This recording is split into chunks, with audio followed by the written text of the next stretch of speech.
Em nome do Pai que me criou, em nome do Filho que me resgatou, em nome do Espírito Santo que me santificou, divina vontade, reina na minha vontade.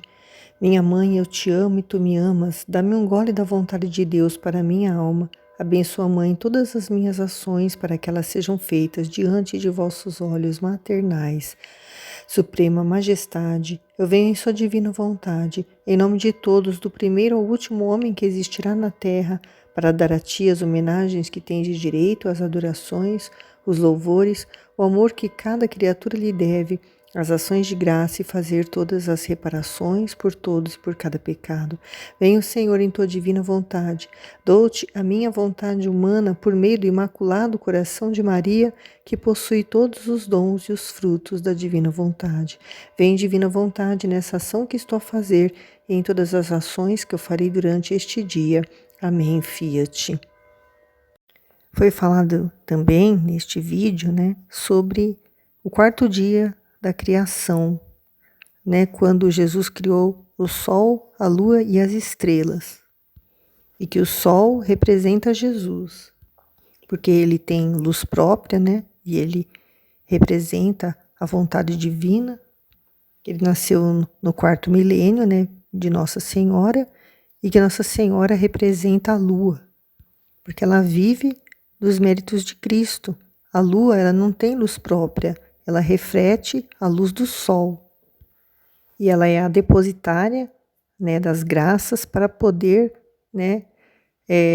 derramar sobre nós essas graças, na noite escura da nossa vontade humana, para nos encher de luz, luz do conhecimento, para que nós possamos viver, dessa luz, e nunca mais viver nas trevas. E tem também as estrelas, que tem luz própria, uma pequena luz própria. E tem, os santos humanos, que são essas estrelas que trabalham para receber um salário, um pagamento, que são os méritos, E essas estrelas simbolizam, os méritos de Jesus. Quer dizer, méritos não, simbolizam as virtudes de Jesus, porque são imitadores das virtudes. A santidade humana é a santidade das virtudes. E os santos vivem do reflexo da humanidade de Jesus.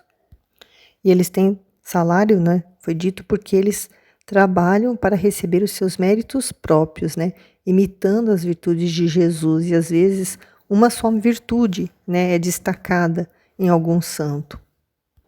E tem a santidade divina, que são os pequenos sóis que refletem, Jesus e Maria, que não buscam méritos próprios, mas méritos de Jesus, do que Jesus fez, do que Jesus realizou.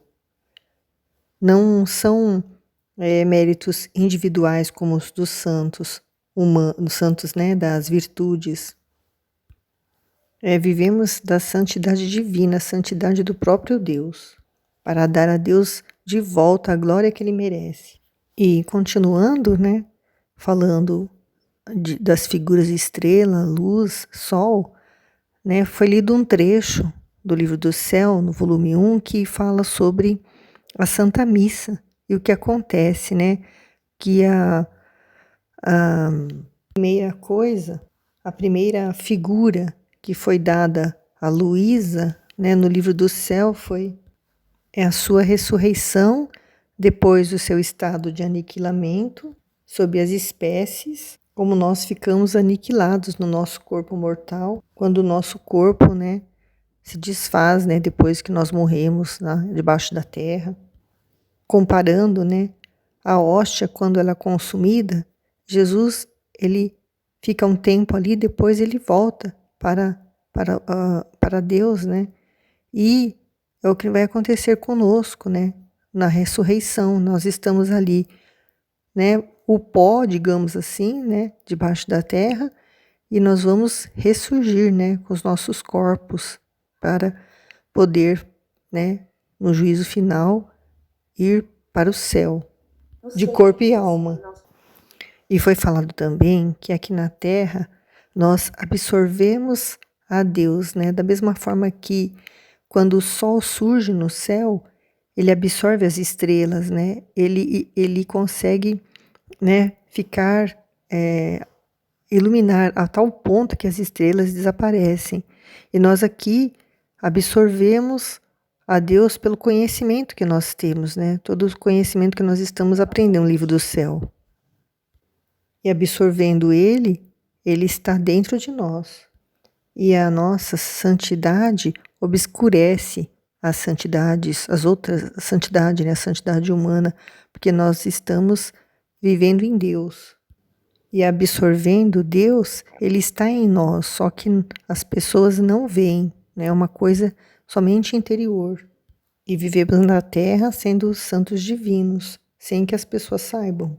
Jesus vem também nos falar sobre a realidade da cruz, né? Que na cruz está tudo o que Jesus fez, toda a doação dele, todos os atos dele, tudo estão consumados ali na cruz, que significa a resignação dele, né? Resignação que nós temos que ter, aceitando tudo o que nos acontece, né? Todas as coisas, né? Nos resignando a elas, que através do conhecimento da cruz, nós conseguimos compreender, né? Tudo o que Deus fez para nos resgatar, né? Para trazermos de volta a vida, né? Que havíamos perdido, a religação com o céu, tudo isso a cruz representa.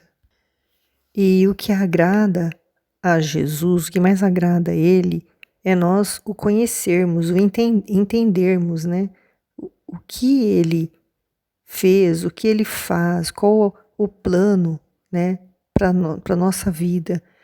E é citado um exemplo lá de que a gente só conhece, por exemplo, no meu caso, eu tive um câncer, né?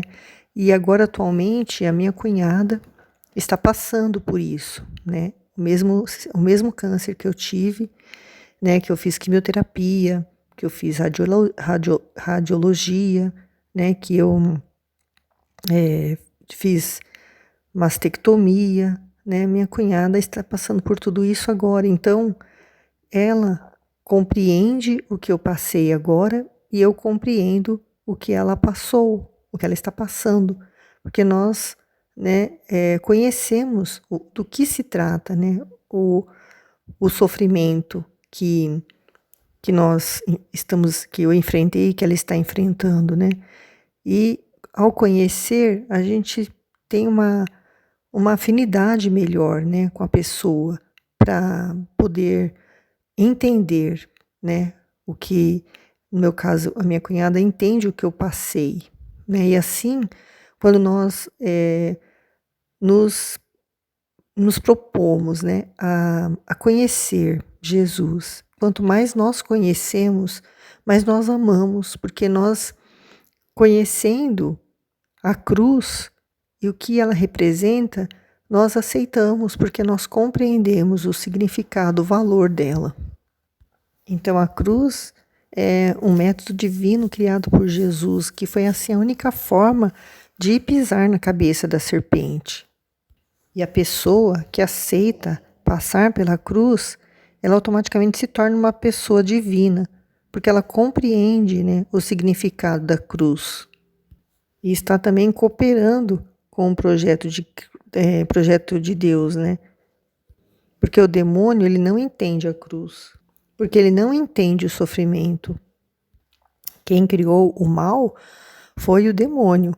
E a cruz é justamente para, como se fosse o castigo do mal que a pessoa resolve fazer, decide fazer, porque ela tem o livre-arbítrio. A partir do momento que ela decide fazer o mal tem as suas consequências. E a cruz, né, é essa consequência desse mal. Mas a pessoa que aceita essa cruz, que compreende, ela pode se converter, ela pode mudar o pensamento dela com relação a fazer o mal, né? E a pessoa que não fez o mal, mas recebe também uma cruz para a santificação dela também. Então, a cruz sempre vai ser para o nosso bem. Então, a cruz é um castigo, é uma correção, né? E Deus, ele poderia não ter castigado Adão e Eva, né? Tirando eles, né? Da vontade divina, né? Deixando eles a própria vontade humana. Mas ele poderia não ter feito isso, podia ter destruído, mas ele não fez assim. Ele preferiu que eles sofressem as consequências dos seus erros para poderem depois, né, se converterem e hoje estão no céu. Isso aqueles que aceitam a cruz, né? Mas aqueles que não aceitam, né? E até usam para piorar a situação, né? Que aí passam a odiar, né? A tudo que se refere a Deus, né? Se revoltam contra Deus, né? E até se tornam, sei lá, ateus, satanistas, né? Porque não querem sofrer, né? Não querem aceitar a cruz, não acham que devem, né, sofrer, acham que neste mundo só deve haver alegria, felicidade e nega a cruz, né, e abandona Jesus. Interessante, eu achei a comparação de que Jesus, ele está com o corpo místico dele todo chagado, né, todo cheio de feridas que estão apodrecendo, né, por causa dos pecadores obstinados, né, e Jesus, Deus, né, olha para ele assim, daquela forma que ele está todo preto já, de tão, né, tanto machucado horrível que ele tem na pele dele, no corpo dele, e Deus quer destruir, mas ele não pode, porque é o filho dele que está ali, né? Então é uma forma de que Jesus não destrua, né, de uma vez, por todas a humanidade, né? É porque, né, Jesus está aqui no meio de nós, né? Está em nós. E que os castigos, né, que Jesus pega com a mão, né, a justiça, e lança sobre alguma parte do corpo místico dele, são justamente os remédios, né, para que aquelas pessoas que recebam aqueles castigos se convertam, e aí o corpo dele fica menos ferido, né, com feridas menos agressivas. E também tem as almas vítimas, né, que aceitam antes de vir, né, para o corpo da pessoa, elas têm um momento lá com Deus que elas aceitam sofrer, né, e vêm para a Terra para sofrer, né. E aí quando a pessoa que recebeu essa alma, né, que aceitou ser vítima, ela também, né, aceita ser essa alma sofredora que vai ser vítima, né, então amenizam muito as dores, né, das feridas de Jesus. Tudo isso, né, para a glória de Deus e para o bem da humanidade. Achei muito interessante, né, quando Jesus fala que o demônio ele se alimenta do pó, né, dessas chagas, né, do corpo místico de Jesus, aquelas que não têm cura, né, aquelas que estão realmente obstinadas no pecado e morrem, né, perdem a alma, né, e Satanás vem se alimentar do pó, né, elas morrem e viram pó. E Satanás, ele vem se alimentar, a função dele é essa, de se alimentar do pó, ele é o lixeiro, né?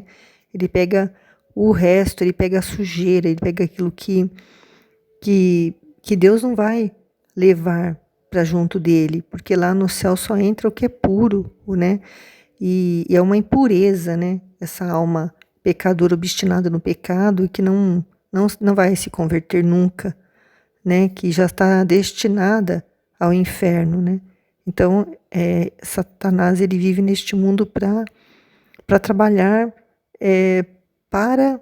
Ele é um marionete nas mãos de Deus, né? Ele só faz aquilo que Deus permite, né? E as pessoas temendo, né, a ele, né?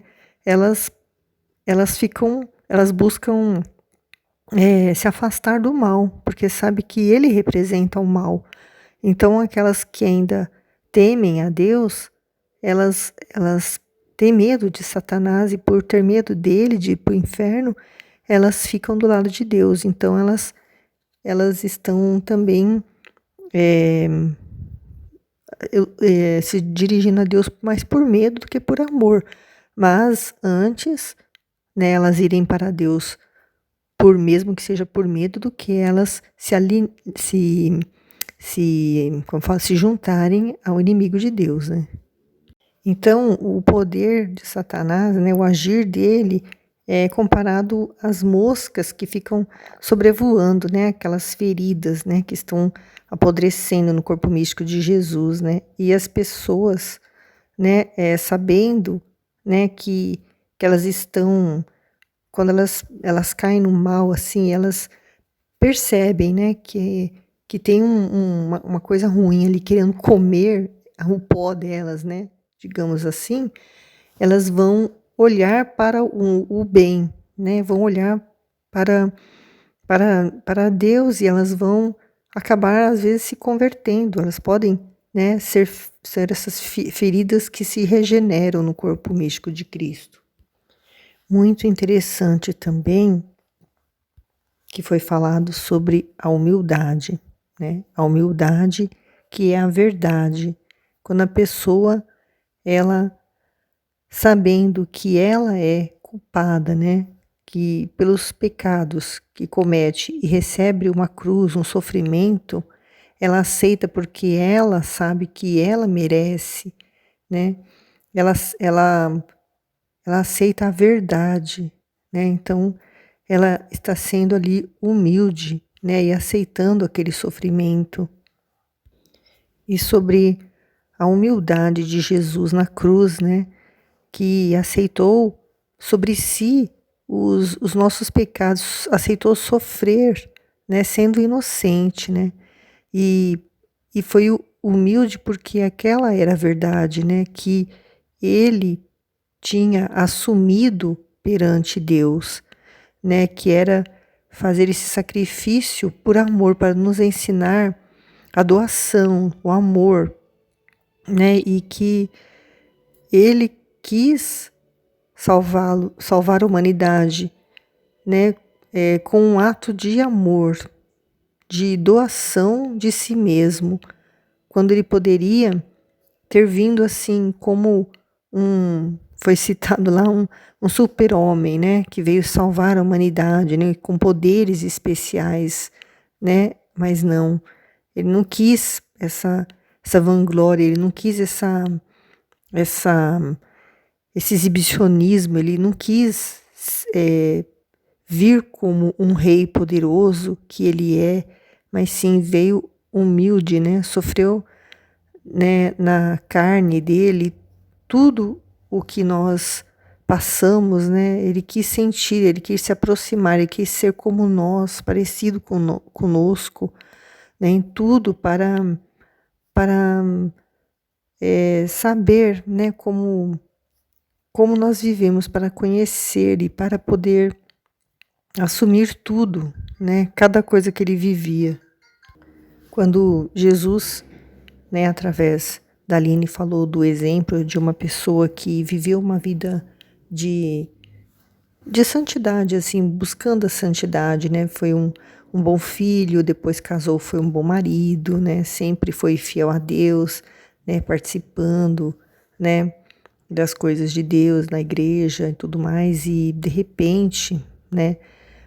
Acontece de ele cair numa tentação, né? O exemplo que foi dado lá não foi esse, mas eu estou dando o exemplo de uma coisa que está acontecendo na minha família, né? De uma pessoa que era temente a Deus e que, né, junto com a esposa, né, eles buscavam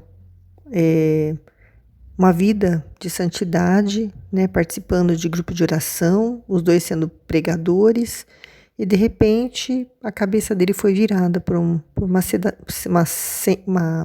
tentação que ele caiu e largou da mulher agora, né?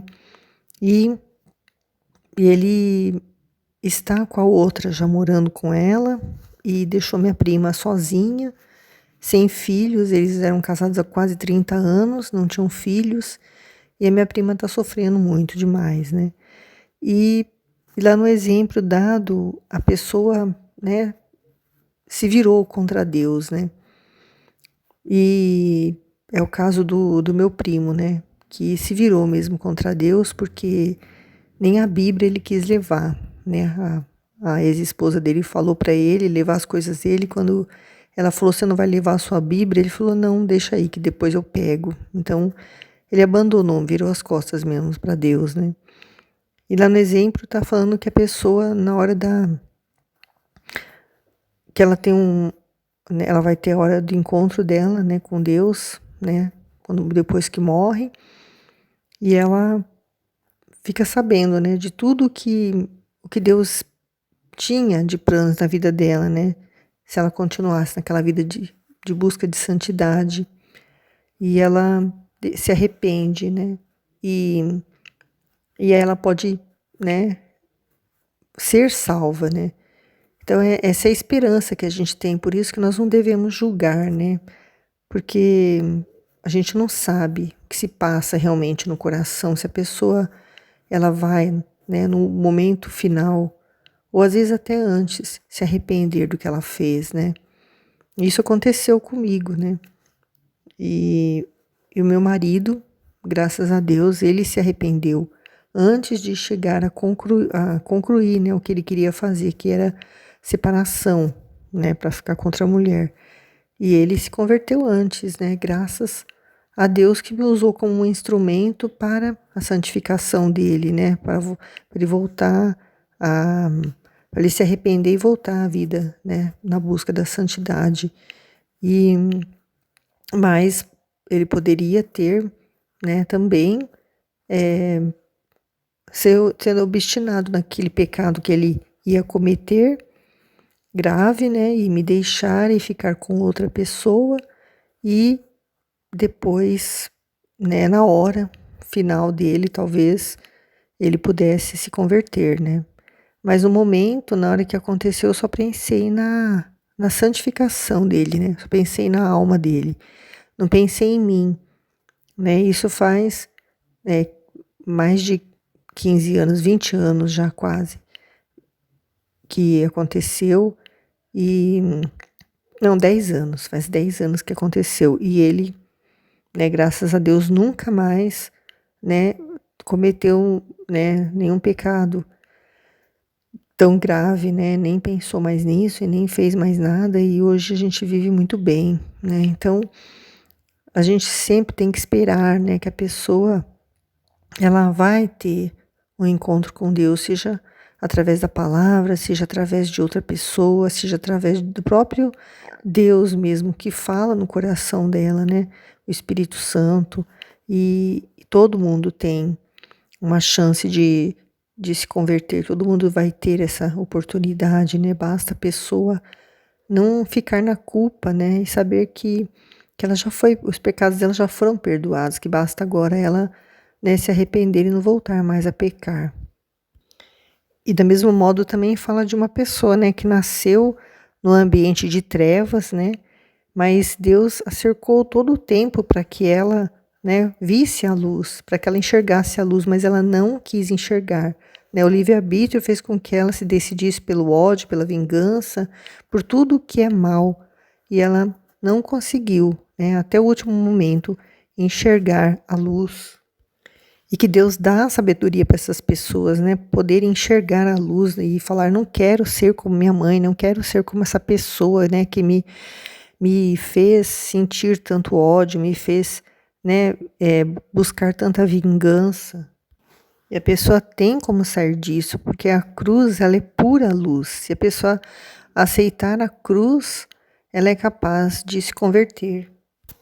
E quando a Aline falou, né, da criança que cresce num ambiente assim de sofrimento, mas ela não quer aquilo para ela, né? Me lembrei da situação do meu marido, que quando criança o pai dele era alcoólatra, né? E vivia, não batia na mãe dele, mas vivia humilhando muito a mãe dele, vivia maltratando com palavras, né? vivia traindo, vivia gastando todo o dinheiro que ele ganhava com jogos, né? E perdeu até a oportunidade de comprar uma casa com o dinheiro que ele ganhou de a indenização de uma firma que ele trabalhou bastante tempo, uma empresa muito grande. Quando ele saiu, ele recebeu a indenização que dava para comprar uma casa, ele gastou tudo em jogo. E eles sempre moraram de pagaram aluguel, né?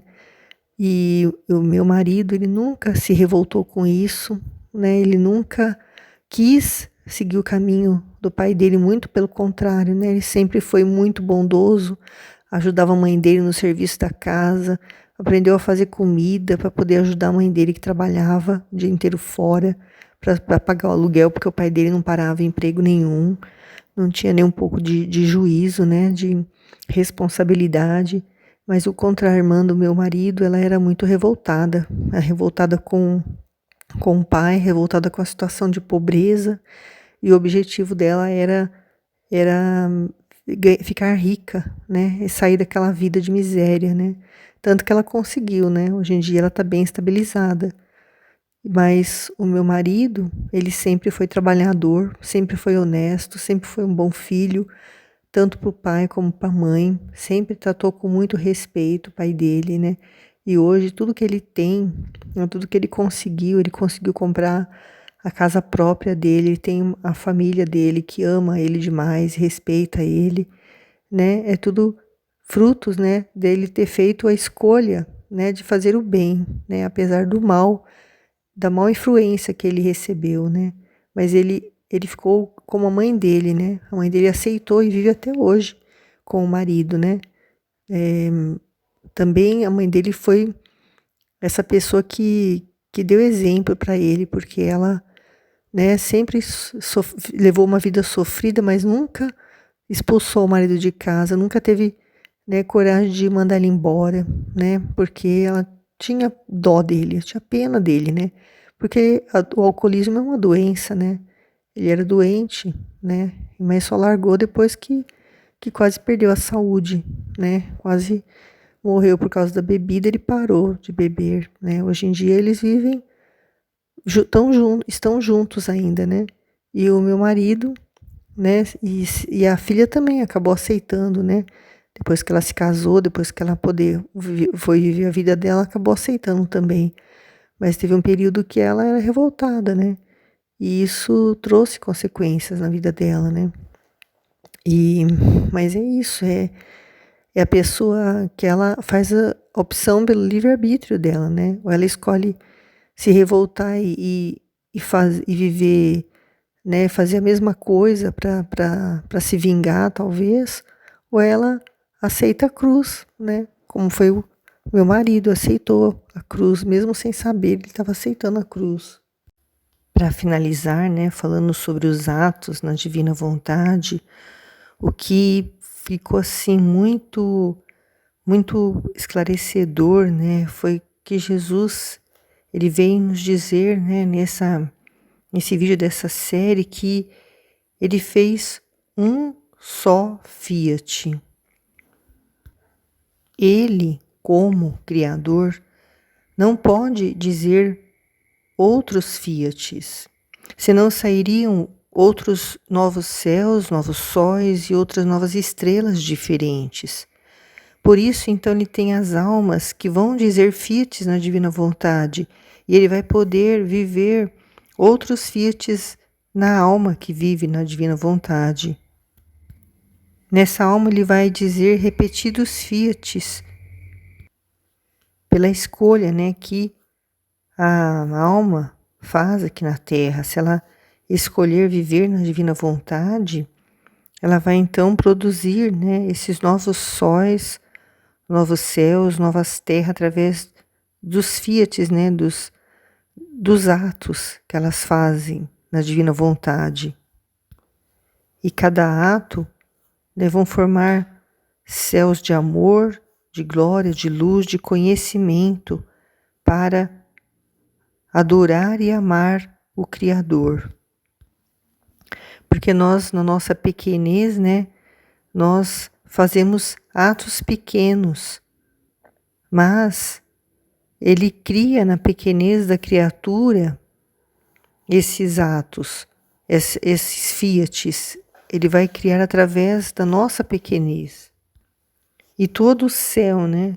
Os anjos, os santos, eles vão estar olhando para esta alma que está criando um universo dentro dela, um universo de amor, de adoração e de conhecimento. E Jesus, ele tem ciúme dessa alma, porque um ato só, né, dela vale mais do que a própria criação. Então vai ser Deus criando através da alma humana coisas espirituais sobre como amá-lo de volta, para criar coisas, para que tornar Deus feliz e também compartilhar dessa felicidade dele, deixando o Criador feliz. E que Jesus, ele investiu muito, né? Ele investiu o seu próprio sangue, né? E ele quer colher os frutos do que ele plantou. E que ele criou o universo para ele desfrutar desse universo. Então ele quer, né, que ver o retorno, né, de tudo o que ele fez, de tudo o que ele criou. Né? E os filhos da divina vontade são esses que vão dar esse retorno para ele, que vão deixar o Criador feliz, que vão dar os frutos, né, de tudo que ele plantou, né, na redenção para formar, né, esse reino da divina vontade. E essas almas serão o lugar onde Deus está reproduzido, né, onde ele vive. É um novo céu, né, a alma que vive na divina vontade, onde Deus ele é importante, né, almas que o defendem, que o amam. Isso é grandioso demais. É tão grande que parece até difícil de compreender, mas é dessa forma que ele quer, né? E ele quer que nós, né, compreendamos para poder estar, né, abertos para que ele possa vir, né, fazer esses fiates em nós, né, continuar dizendo esses fiates em nós, na nossa alma, na divina vontade. Amém, fiat.